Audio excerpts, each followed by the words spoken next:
Good morning everyone, welcome back to my channel. हम कर रहे हैं अकाउंटेंसी का चैप्टर इशू ऑफ डिबेंचर्स। उसके अंदर आज हम करेंगे नेक्स्ट टॉपिक जो कि है रिडम्पशन ऑफ डिबेंचर्स। डिबेंचर्स की रिडम्पशन करना मतलब उनकी रीपेमेंट कर देना। जैसे कि कंपनी जब डिबेंचर्स इशू करती है तो वो क्या करती है, डिबेंचर होल्डर्स से लोन लेती है, तो वो लोन हमें वापस भी देना होता है। तो जब कंपनी लोन की रीपेमेंट कर देती है उसके लिए हम अकाउंटेंसी में किस वर्ड का यूज़ करते हैं, रिडम्पशन, मतलब कि पेमेंट कर देना, लोन वापस दे देना डिबेंचर होल्डर्स का। तो जो डिबेंचर्स हैं वो कंपनी के एक टाइप से लाइबिलिटी होती है। लाइबिलिटी मतलब इन फ्यूचर कंपनी ने वो पैसा वापस करना होता है, इसलिए वो एक लाइबिलिटी होती है। तो डिबेंचर को वापस दे देना जो है रिडम्पशन ऑफ डिबेंचर्स होता है। उसकी पेमेंट कर देना, डिबेंचर्स की पेमेंट कर देना, लोन की पेमेंट कर देना क्या होता है, रिडम्पशन ऑफ डिबेंचर्स। और लोन की जो रिडम्पशन है वो कैसे की जाती है, जिस टाइप से हमने डिबेंचर्स के अंदर टर्म्स और कंडीशंस लिखी होती है ना कि हम तुम्हारे लोन की पेमेंट इंस्टॉलमेंट में करेंगे या लंप सम में करेंगे और कितने टाइम बाद करेंगे, उसी के अकॉर्डिंग डिबेंचर्स की रिडम्पशन की जाती है। अब हम देखते हैं कि डिबेंचर्स की रिडम्पशन करने के लिए जर्नल एंट्रीज क्या की जाती हैं। तो सबसे पहले एंट्री होगी debentures account debit to debenture holders account, और उसके बाद debenture holders to bank account. क्योंकि कंपनी के पास से पैसा जा रहा है ना, तो क्रेडिट व्हाट गोज आउट, इसलिए बैंक जो है क्रेडिट हुआ, और डिबेंचर होल्डर डेबिट इसलिए हुआ है पर्सनल अकाउंट के अकॉर्डिंग डेबिट द रिसीवर। जो बंदा ले रहा है पैसे वो डिबेंचर होल्डर डेबिट होता है, और पैसे गए हैं इसलिए बैंक अकाउंट को क्रेडिट किया गया है। देन हम करेंगे accounting for issue of debentures considering the terms and conditions of redemption. यानी कि कंपनी क्या करती है, पहले डिबेंचर्स को इशू करती है, उसके बाद उसकी रिडम्पशन करनी होती है कुछ टाइम बाद। तो डिबेंचर्स को इशू तो 3 टाइप से किया जा सकता है, पार पे, प्रीमियम पे और डिस्काउंट पे। और उसकी रिडम्पशन जो है 2 टाइप से की जा सकती है, पार पे और प्रीमियम पे। डिस्काउंट पे तो कर नहीं सकते हम, हमने 100 रुपये का लोन लिया, हम उसको 90 रुपये तो देंगे नहीं किसी को भी, डिबेंचर होल्डर को। कोई भी हमें लोन क्यों देता है, ताकि उसे कुछ ना कुछ फ़ायदा हो। वो प्रीमियम पे या पार पे पैसे रिसीव करेगा, डिस्काउंट पे नहीं करेगा। तो इसको हम समझते हैं एक एक करके। इसमें हमारे पास 6 कंडीशंस रहेगी। सबसे पहले हम देखते हैं कि एक कंपनी ने डिबेंचर इशू तो किए पार पे, और उसकी पेमेंट की भी की पार पे, दोनों चीज़ पार पे हुई है। पार पे मीन्स जितने के शेयर्स थे उतने पे ही इशू कर दिए, उतने पे ही पेमेंट कर दी, सेम वैल्यू पे। तो यहाँ पे एग्जांपल लेके चलते हैं कि एक डिबेंचर था जो कि 100 रुपये का था, उसको 100 रुपये में इशू किया, 100 रुपये में उसकी रिडिम्पशन हुई है। तो हम उसके लिए एंट्रीज क्या करेंगे, सबसे पहले इशू की एंट्री करेंगे। जब हमने डिबेंचर इशू किए कंपनी ने, हमने मतलब कंपनी ने, तो जब कंपनी ने डिबेंचर्स इशू किए तो उसके पास पहले पैसे आए होंगे लोन वाले। तो bank account debit to debenture application and allotment account 100 रुपये, और debenture application and allotment account debit to debentures account, यहाँ पे भी 100 रुपये। इसको डिबेंचर अकाउंट में ट्रांसफर किया गया और 100 रुपये मतलब यहाँ पे 100 रुपये के शेयर इशू किया तो वो 100 रुपये आ गए। देन रिडम्पशन के टाइम की एंट्री होगी debentures account debit to debenture holder account 100 रुपये, debenture holder account debit to bank account 100 rupees. ये जो यहाँ पे 100 रुपये है ना कि हमने रिडम्पशन उसकी 100 रुपये में किया, तो सिंपल यहाँ पे 100 रुपये आ गया।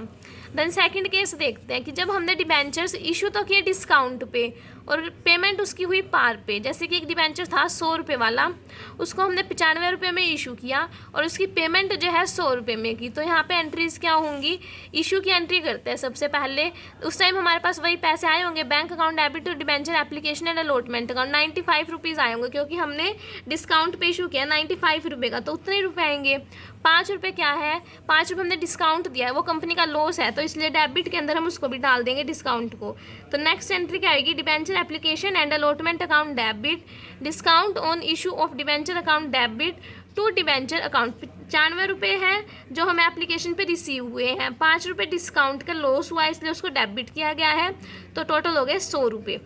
फिर हम रिडम्पशन की एंट्री क्या करेंगे, तो पार पे हुआ है तो एंट्री सेम रहेगी, डिबेंचर टू डिबेंचर होल्डर 100 रुपये और debenture holder to bank account वही 100 रुपये। देन यहाँ पे ये बताया हुआ है कि discount on issue of debenture, हमने जो यहाँ पे लिखा है ना, ये कंपनी के लिए कैपिटल लॉस है। कंपनी उसको डिबेंचर्स के लाइफ टाइम में धीरे धीरे करके राइट ऑफ करती रहेगी, लेकिन तब तक के लिए इसको अनएमोर्टाइज्ड एक्सपेंसेस के रूप में बैलेंस शीट में एसेट साइड पे शो किया जाएगा जब तक ये पूरे राइट ऑफ नहीं हो जाते। देन थर्ड केस हमारा क्या रहेगा कि हमने डिबेंचर इशू तो किए प्रीमियम पे और पेमेंट की पार पे। पेमेंट तो सेम है पार पे, लेकिन इशू हमने यहाँ पे प्रीमियम पे किया, तो कंपनी को ज़्यादा लॉस हो गया। जैसे कि एक डिबेंचर है 100 रुपये का, उसको कंपनी ने 105 रुपये में इशू किया, लेकिन पेमेंट उसकी 100 रुपये में करेगी। तो एंट्री क्या होगी, bank account debit to debenture application and allotment account. सबसे पहले कंपनी के पास पैसा आया, टोटल कितना आया 105 रुपये, क्योंकि प्रीमियम पे इशू किया है। Then debenture application allotment account debit to debenture account to security premium reserve account. Application पे 105 रुपये रिसीव हुए, जिसमें से 100 तो डिबेंचर के थे और 5 रुपये प्रीमियम के थे, जिसको हमने सिक्योरिटी प्रीमियम रिजर्व के अंदर डाल दिया। देन रिडम्पशन के टाइम पे क्या एंट्री होएगी, वही सेम अमाउंट है, यहाँ पे तो कोई चेंज नहीं है। तो डिबेंचर टू डिबेंचर होल्डर में 100 रुपये, debenture holder to bank account इसमें भी 100 रुपये। अब यहाँ पे हमने जो सिक्योरिटी प्रीमियम रिजर्व अकाउंट लिखा है ये कंपनी के लिए कैपिटल प्रॉफिट है, तो इसको इक्विटी एंड लायबिलिटीज साइड में रिजर्व एंड सरप्लस के अंदर शो किया जाएगा।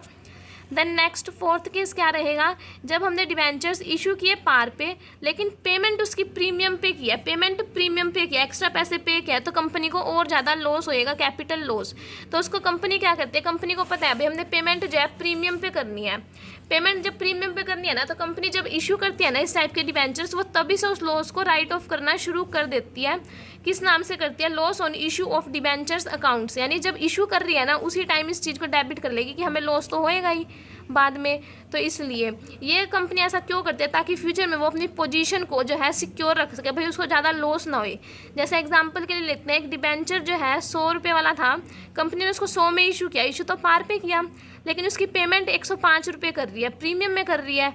तो इसके लिए हम क्या एंट्रीज करेंगे, इशू की एंट्री होगी पहले bank account debit to debenture application and allotment account, 100 रुपये ही आए कंपनी के पास।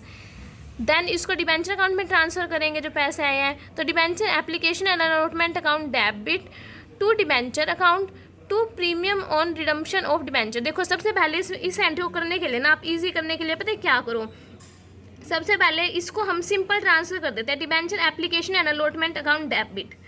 फिर एक हमें पता है कि हमने ना लॉस को भी डेबिट करना है, उसके लिए एक लाइन छोड़ दो, सिंपल एंट्री कर लो, debenture application and allotment to debenture account, 100 रुपये डाल दिए, एक लाइन छोड़ दो। उसके बाद हम इस एंट्री को अलग से भी कर सकते हैं, फिर हम एंट्री करेंगे loss on issue of debenture account debit to premium on redemption of debenture account.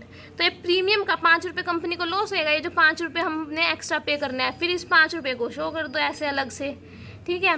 उसके बाद रिडम्पशन की एंट्री क्या होएगी, रिडम्पशन की एंट्री होएगी debenture account debit premium on redemption of debenture account debit to debenture holder account. यहाँ पे हमने प्रीमियम पे करना है, वो कंपनी के लिए लॉस है, इसलिए इसको डेबिट किया गया है। तो 100 रुपये और 5 रुपये प्रीमियम के टोटल 105 रुपये देना है डिबेंचर होल्डर को। यहाँ पे तो ड्यू हो गए उसके 105 रुपये। देन हम उसको पेमेंट करेंगे, तो debenture holder account debit to bank account 105 रुपये उसको पे कर दिए जाएंगे। तो जब कंपनी को लॉस हुआ है डिबेंचर्स इशू करने पे, क्योंकि उसने प्रीमियम पे पेमेंट करी है, तो कंपनी को कैपिटल लॉस है, उस लॉस को राइट ऑफ कैसे करेंगे, उसके लिए एंट्री होगी statement of profit and loss account debit to loss on issue of debenture account, यानी जो ये लॉस हुआ है ना इसको राइट ऑफ किया जाएगा प्रॉफिट एंड लॉस अकाउंट से। नेक्स्ट केस रहेगा, डिबेंचर्स को हमने इशू तो किया डिस्काउंट पे, लेकिन उसकी पेमेंट की प्रीमियम पे। एग्जांपल के लिए एक डिबेंचर है 100 रुपये का, जिसको हमने इशू तो किया 98 रुपये में, यानी डिस्काउंट पे कम में 98 रुपये में इशू किया, और उसकी पेमेंट की 105 रुपये में, प्रीमियम पे 100 रुपये से भी ज़्यादा में।